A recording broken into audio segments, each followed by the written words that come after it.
오늘은 주의 전을 사모하는 열심이라는 제목을 가지고 설교를 하겠습니다. 오늘 본문에서 예수님과 제자들은 유대인의 명절인 유월절을 지키기 위하여 예루살렘 성으로 들어가는 장면이 등장합니다. 그런데 예수님은 성전 안에서 웬일인지 전에 없이 진노하는 모습을 보이셨어요.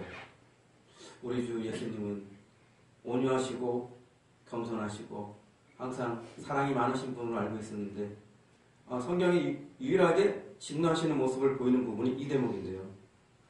노끈으로 채찍을 만들어 양이나 소나 다 내쫓았습니다. 돈 바꾸는 사람들의 돈을 쏟았습니다.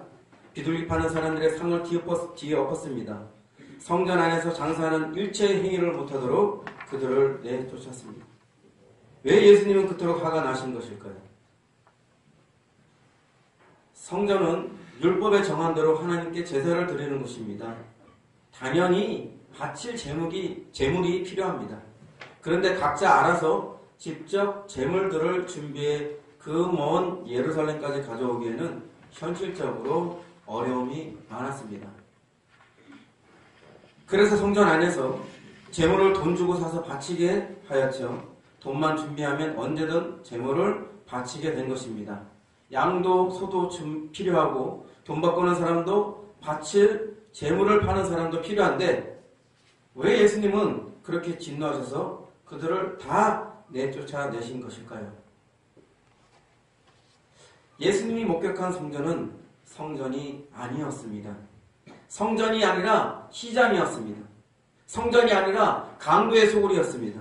성전이라 하면 가장 중요한 요소가 두 가지가 있는데 성전의 주인이신 하나님의 임재이고 또 하나는 성전에서 하나님을 경외하며 섬기는 자가 있어야 합니다. 그런데 그곳 예루살렘 성전에는 하나님의 임재도 없었고 하나님을 공경하는 자들도 없었던 것입니다. 오늘은 얼마나 벌 수 있을까? 오늘은 누구한테 막대한 이익을 남겨먹나? 그런 것만을 추구하는 탐심 가득한 사람들만이 성전에 가득하였습니다. 아무리 재물이 필요해도 아무리 돈 바꾸는 사람이 필요해도 성전 안에 있는 자들은 하나님을 경외하고 공경하는 마음이 특별해야 합니다. 그런 자만이 성전에 거할 자격이 있는 것입니다. 그러나 그들은 성전 안에 있어도 도무지 하나님을 경외할 줄 모르는 자였습니다. 오로지 자기 욕심과 돈만을 쫓는 사람이었습니다. 그러니 어찌 예수님이 진노하지 않을 수 있겠습니까? 예수님의 주의 전을 사모하는 열심이 어떠한지 아주 단적으로 잘 드러낸 사건입니다. 그런데 여러분, 우리는 여기서 한 가지 짚고 넘어갈 것이 있어요. 예수님이 사모했던 주의 전이 과연 예루살렘 성전일까요? 마태의 증언에도 마가의 증언에도 누가 요한의 증언에도 어김없이 성전에서 장사하는 자를 내쫓는 예수님의 모습이 등장하는데 예수님이 그토록 사모하기를 원하는 성전이 과연 예루살렘 성전일까? 유대인들은 그들의 예루살렘 성전을 자랑하였습니다. 그들은 예루살렘 성전을 목숨보다 귀하게 여겼어요. 그러나 예수님은 요한복음 4장 21절에서 예배할 곳이 예루살렘이 아니라고 부정하였습니다. 성령 충만한 스데반 집사도 사도행전 7장 48절에서 하나님은 사람의 손으로 지은 성전에는 계시지 않는다고 예루살렘 성전을 부정하였습니다. 결정적으로 예수님은 이 예루살렘 성전이 파괴될 것을 예언하셨습니다. 실제로 주후 서기 70년달에 로마의 장군 디토에 의해서 예루살렘 성전은 무너지게 됩니다. 예수님이 어차피 사라질 성전을 위하여 그 성전을 사랑하라고 우리에게 본보기를 보인 것은 분명히 아닐 것입니다. 그렇다면 우리가 사모해야 할 하나님의 성전은 어디에 있을까요? 우리가 지금 예배드리는 예배당일까요? 그렇다고 생각하시는 분도 있을 것 같아요. 우리는 이 예배당을 성전으로 부르고 있지만 하나님이 정하신 진정한 성전은 아닙니다. 진실은 팩트체크 건물입니다. 건물입니다. 그렇다면 하나님이 뜻하시고 원하시는 진정한 하나님의 성전은 어디일까요? 바로 나입니다. 바로 여러분입니다. 예수 믿는 내가 성전이고 예수 믿는 우리가 성전입니다. 하나님은 예수 믿는 개인을 거듭나게 하시고 거듭난 성도를 새로운 거처, 새로운 성전으로 삼으셨습니다. 왜요? 영원히 함께하기 위해서. 에덴에서부터 하나님은 우리와 함께하기를 원하셨어요. 때마다 정해진 시간에 하나님은 아담과 하와와 교제하기 위해서 시간을 정해놓고 오셨어요. 그러나 그런 교제도 아담과 하와의 범죄함으로 인해서 끝나버렸어요. 하나님과 사람과의 관계는 단절되어 버렸습니다. 그러나 하나님은 우리를 너무 사랑하셔서 성산에 임하셨고 성막에 임하셨고 그리고 성전에 임하셨습니다. 그러나 이걸로는 성이 안 차요. 하나님은 모든 사람들, 자기를 믿고 자기를 따르는 모든 사람들과 영원히 함께하기를 원했습니다. 그래서 예수 그리스도로 하여금 단절된 관계를 회복시키고 그 피로 그 죄를 덮으시고 사하시고 성령으로 거듭나게 하시고 그 성령님께서 거듭난 우리 안에 사시게 되신 것입니다. 우리는 비로소 성전이 된 것입니다. 예수님은 요한계시록 3장 20절에서 이렇게 말씀하셨습니다. 볼지어다 내가 문 밖에 서서 들어오려니니 누구든지 내 음성을 듣고 문을 열면 내가 그에게로 들어가 그와 더불어 먹고 그는 나와 더불어 먹으리라 했습니다. 믿는다는 것은 요한복음 1장 20절 말씀처럼 영접한다는 것이에요. 내가 예수의 음성을 듣고 마음문을 열고 영접하면 예수님이 나와 더불어 사신다는 것입니다. 믿습니까? 요한복음 14장 23절에 또 이렇게 나와있죠. 예수께서 대답하여 이르시되 사람이 나를 사랑하면 내 말을 지키리니 내 아버지께서 그를 사랑하실 것이요 우리가 그에게 가서 거처를 그와 함께 하리라. 예수님은 나와 동거하며 거처를 함께 하신다고 하셨습니다. 그런데 목사님, 예수님은 부활하시고 승천하셔서 저 하늘나라에 계신데 어떻게 나와 함께 하시나요? 의문을 제기하시는 분도 계실 거예요. 예수님은 가셨지만 대신에 누가 오셨어요? 성령님이 오셔서 이 모든 것이 가능하게 되었습니다. 왜냐하면 성령님 안에 예수님도 하나님 아버지도 함께 계시기 때문입니다. 이것은 보혜사 예수님이 우리를 떠나 하늘나라에 가셨기 때문에 약속하신 또 다른 보혜사 성령이 우리에게 오게 된 것입니다. 요한복음 16장 7절 그러나 내가 너에게 실상을 말하노니 내가 떠나가는 것이 너에게 유익이라. 내가 떠나가지 아니하면 보혜사가 너에게로 오시지 아니할 것이요 가면 내가 그를 너희에게로 보내리니. 이것이 예수님이 육신으로 사람들과 있었던 이전보다 훨씬 좋은 것입니다. 육신적으로 함께 하시는 것은 제한이 많지만 예수 믿는 모든 사람들에게 부어지는 성령님은 모든 성도가 제한 없이 예수님과 아버지를 소유하게 되었기 때문입니다. 그러니까 예수 믿는 나에게 예수님이 육신적으로 함께하지 않으시지만 영으로는 함께하게 되었다는 것입니다. 나는 보내신 성령님의 거처와 성전이 된 것입니다. 고린도전서 3장 16절 너희가 하나님의 성전인 것과 하나님의 성령이 너희 안에 계시는 것을 알지 못하느냐 라고 말씀하고 있죠. 또 고린도전서 6장 19절 너희 몸은 너희가 하나님께로부터 받은 바 너희 가운데 계신 성령의 전인 줄을 알지 못하느냐.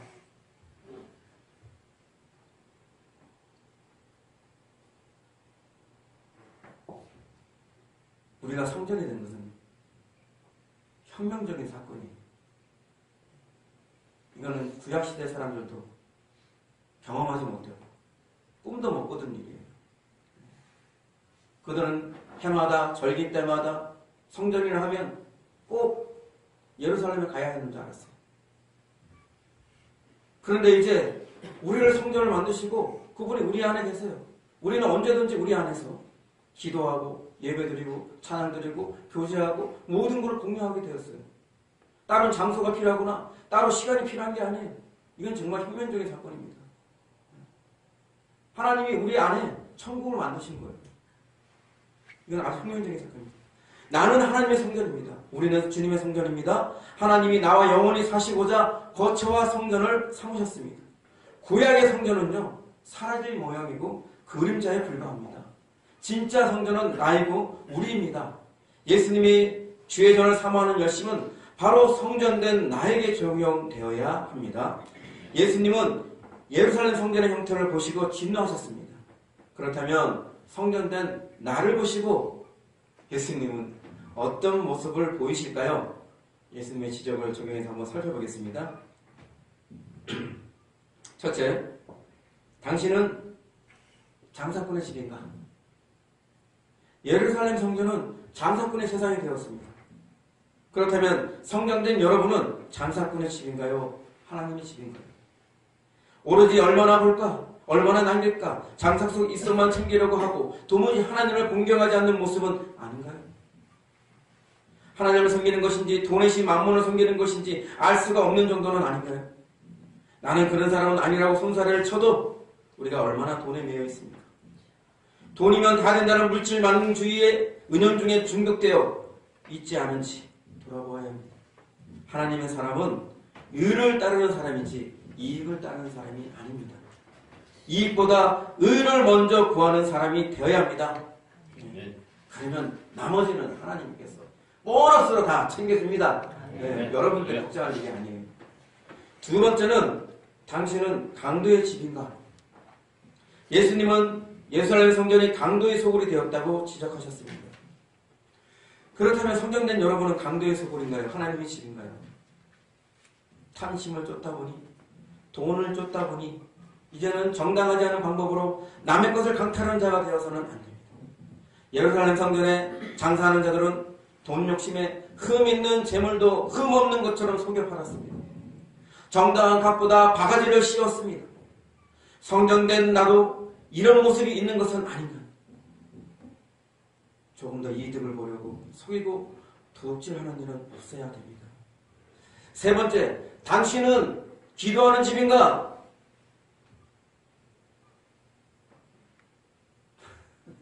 여기서 확 찔려요. 예수님은 지적만 한 것이 아니라 성전으로서의 바른 모델을 제시하셨습니다. 내 집은 만민이 기도하는 집이라고 하셨습니다. 그렇다면 성전된 여러분은 기도하는 집인가요? 기도하는 집인가요? 성전은 성전인데 무슨 성전에 기도하는 소리가 들리지 않아? 찬양 소리가 들리지 않아? 예배드리는 것을 기뻐하지 않아? 하나님과 만나고 하나님과 교제하고 하나님과 뜨겁게 사랑하는 장소인데 삭막하기가 이루 말할 데가 없어요. 하나님의 집이 저 부처 있는 저기 절 같아야 되겠습니까? 예? 하나님의 집은 역동적이어야 됩니다. 예. 기도하는 소리로, 찬양 소리로, 예배 드리는 소리로, 하나님과 교제하는 소리로 열정적인 그런 모습들이 나타나야 되는 거예요. 뭐 이상한 소리만 나. 탄식하는 소리, 원망하는 소리, 불평하는 소리, 남 욕하는 소리, 비평하는 소리. 성전 아닙니다. 성전이 성전다워야죠. 성전된 내 자신이 어떠한지 돌아보시길 바랍니다. 자, 여기까지 예수님의 지적을 적용해 봤습니다. 그런데 예수님의 지적만 다룬다면 우리 사도 바울이 좀 섭섭할 것 같아요. 그래서 성전에 대해서 바울은 어떻게 지적하였는지 다뤄보겠습니다. 첫째는 당신은 음란한 집인가? 고린도전서 6장 18절 20절에서 음행을 피하라. 사람이 범하는 죄마다 몸 밖에 있거니와 음행하는 자는 자기 몸에 죄를 범하느니라. 너희 몸은 너희가 하나님께로부터 받은 바 너희 가운데 계신 성령의 전인 줄 알지 못하냐? 너희는 너희 자신의 것이 아니라 값으로 산 것이 되었으니 그런즉 너희 몸으로 하나님께 영광을 돌리라. 단순히 음행을 피하라는 것이 아닙니다. 음행은 다른 죄에 비해 치명적인 이유가 있어요. 다른 죄는 몸 밖의 죄이지만 음행은 몸 안의 죄입니다. 자기 몸에 죄를 짓는 거예요. 우리가 흔히 하는 말, 이런 말이 있어요. 외부의 적보다 내부의 적이 더 무섭다. 또 외부의 폭탄보다 내부의 폭탄이 더 치명적이다. 그렇죠. 밖에서 터지는 거 보고 안에 터지는 거. 파괴력이 상당히 소홀하죠. 회복불능, 복구불능의 상태가 될 수 있습니다. 더욱이 이제는 성전이 되었어요. 성전은 거룩한 곳인데 음행이 웬 말입니까? 성전을 더럽히는 게 웬 말입니까? 있을 수 없는 일입니다. 우리는 하나님의 집입니다. 특별히 음행을 멀리해야 돼요. 음행을 받아들여서 매운꿀 참기촌을 만들어서는 절대 안 됩니다. 은나는 것을 눈으로도 귀로도 육체의 어떤 것으로도 용납하지 마십시오. 여러분, 성전을 거룩하게 지켜야 됩니다. 두 번째, 당신은 우상의 집인가? 고린도후서 6장 16절에 이렇게 나와 있어요. 하나님의 성전과 우상이 어찌 일치가 되리요? 우리는 살아계신 하나님의 성전이라. 이와 같이 하나님께서 이르시되 내가 그들 가운데 거하며 두루 행하여 나는 그들의 하나님이 되고 그들은 나의 백성이 되리라. 성전과 우상은 함께 공존할 수 없습니다. 하나님은 우상을 미워하십니다. 가증히 여기십니다. 하나님은 질투하시는 하나님이시고 미워하시는 하나님이십니다. 우상을 미워하십니다. 그럼에도 불구하고 성전으로 부름받은 우리는 자꾸만 다른 데 눈길이 돌아가요. 세상 것, 육신의 것으로 우상을 삼아 하나님보다 더 사랑하는 것이 생겨납니다. 점점 하나님의 집은 우상의 집이 되어가고 있어요. 여러분 안에 하나님보다 더 사랑하는 것을 쫓아내십시오. 예수님처럼 채찍을 들어 단호하게 쫓아내야 됩니다. 세 번째, 당신은 거룩한 집인가? 고린도전서 3장 7절에 누구든지 하나님의 성전을 더럽히면 하나님이 그 사람을 멸하시리라. 하나님의 성전은 거룩하니 너희도 그러하니라. 거룩해야 구원을 얻습니다. 예수 피만 가지고 구원 못 얻어요. 잘못 아시는 거예요. 예수님이 피가 단번에 우리를 목욕했듯이 싹 씻겨졌어요. 그죠? 그런데 그 상태를 주님 오실 때까지 흠없는 모습으로 유지해야 되는 게 정답입니다. 여러분, 그래서 서신서에 보면 거룩하고 흠없는 모습으로 주님의 재림을 맞이하라고 성경 여러 곳에서 지금 말씀하고 있잖아요. 뭐 예수님이 피로 뭐예요 돼가지고 그거는 우리가 은혜로 받는 것이지만 또한 우리의 역할이 있는 거예요. 구원은 하나님의 의지만 가져야 되는 게 아닙니다.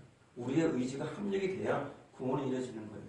예수님이 십자가에서 이루신 거, 그것을 우리가 믿음으로 받아들였을 때 구원이 일어나는 거잖아요. 아무리 좋은 발전 시설이 있어요. 근데 그 발전 시설을 가동시키는 스위치를 넣지 않으면 그거는 내 것이 못 됩니다.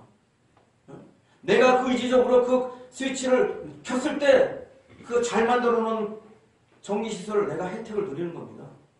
하나님이 정말 오랜 경륜과 계획 가운데서 예수 그리스도를 통해서 구원받는 방법을 만드셨지만 우리가 그걸 믿음으로 받아들이지 않으면 그거는 그거고 나는 나다 이런 식으로 받아들이면 우리는 그 구원하고 멀어지는 것입니다. 그래서 거룩해야 구원을 얻습니다. 우리가 반드시 거룩해야 할 이유는 우리가 성전이기 때문입니다. 거룩하지 않으면 성전에 자격이 없습니다. 하나님은 거룩하지 않은 성전에는 임하지 않습니다. 하나님이 떠나시거나 하나님이 그를 멸하실 것입니다. 성경은 분명히 이에 대해 경고를 하고 있습니다. 하나님이 거룩하니 여러분도 거룩해야 하고 하나님이 성전이니 거룩해야 합니다. 여러분은 지금 거룩을 목숨보다 귀하게 지키고 있습니까? 이제 말씀을 읽겠습니다. 예수님은 성전된 자신의 육체를 헐라고 하셨습니다. 그리고 여러분도 잘 알다시피 무너졌던 예수님의 몸은 사흘 만에 다시 세워졌습니다. 그 후 예수 믿는 우리를 새 성전으로 삼으셨습니다. 뭐라는 것까지만 아시죠, 전부. 그 이후에 우리 모두가 하나님의 성전이 된 것입니다. 여러분 안에 성령님이 계십니다. 여러분 안에 성령님을 통해 예수님이 계시고 아버지가 계십니다. 내 안에 세 분의 하나님이 계신 것입니다. 그런데 불행히도 이 성전이 지금 무너지고 있어요. 거의 모든 성도들이 성전된 자신을 인식하지 못하고 있습니다. 고로 성전이 무너지는 것은 당연한 것 같습니다. 우리의 무지와 부주의가 성전을 헐고 있는 형국입니다. 또한 자신이 성전인 것을 알아도 거룩한 성전으로 살지 않습니다. 성전이 아니라 시장터가 되었습니다. 성전이 아니라 강도의 소굴이 되었습니다. 성전이 아니라 참여촌이 되었습니다. 성전이 아니라 우상숭배지가 되었습니다.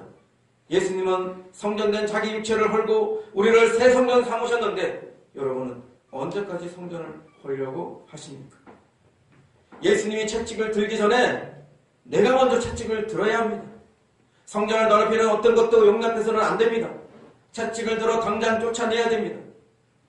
여러분이 지금처럼 성전을 하려고 한다면, 지금처럼 성전을 이런 식으로 성전을 파괴하려 한다면 결국 하나님은 여러분을 떠나실 것입니다.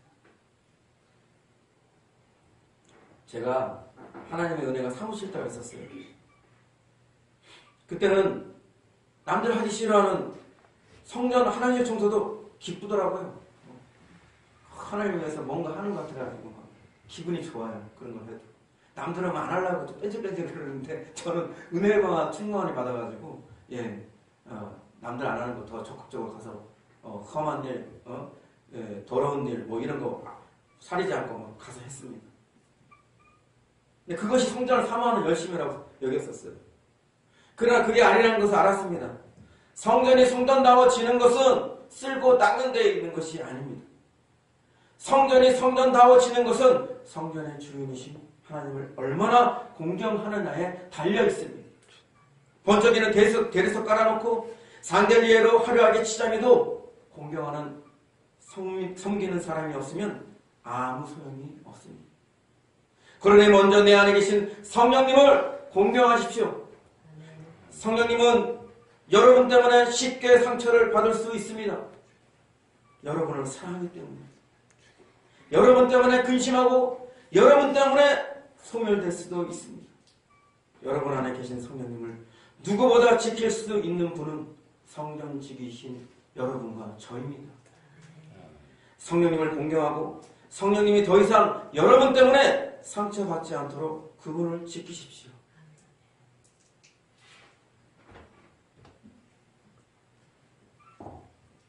다윗 왕이 말년에 시편에서 그렇게 말씀하시죠. 나의 한 가지 소원은 주의 전에서 여호와의 성전에서 하나님을 바라고 구하고 원하는 것이다. 그렇게 말씀하고 있습니다. 그렇게 원하던 것을 우리는 지금 이미 와 있어요. 네? 우리는 언제든지 24시간 내 몸이 성전이기 때문에 언제든지 성전으로서 삶을 살 수가 있는 거예요. 이게 얼마나 영광입니까? 얼마나 귀한 것입니까? 그런데 그 값어치를 우리가 알지 못해요. 네? 마치 돼지에게 진주먹구를 던지는 것처럼 그 가치를 몰라서 짓밟고 뭉개고 있는 상황입니다. 성전인 여러분 자신을 제대로 인식하십시오. 성전 안에서 성전님을 온전히 공경하고 섬기시길 바랍니다. 이제 우리가 채찍을 들어야 할 때가 왔습니다. 이제 우리가 예수님처럼 채찍을 들어야 될 때가 되었습니다. 성전을 소지하고 성전을 정결하게 해야 합니다. 느헤미야가 성전을 보수했던 것처럼 성 프란시스가 성전을 보수하는 그 말씀을 따라서 성전을 개혁하고 기독교를 개혁했던 것처럼 우리도 이제 우리 자신 안에 있는 성전을 소지하고 성전을 개혁할 때가 왔습니다. 여러분들이 인식하지 않으면, 여러분들이 그것을 알지 못한다면 이것은 불가능한 일입니다. 아무리 성전이 너희는 성전이다, 너희는 하나님의 거룩한 성전이다 백날 떠들고 제가 여기서 목 아프게 입 아프게 아무리 떠들어도 여러분이 여러분 자신을 거룩한 성전으로 받아들이지 않는다면 이 말씀은 아무 소용이 없습니다.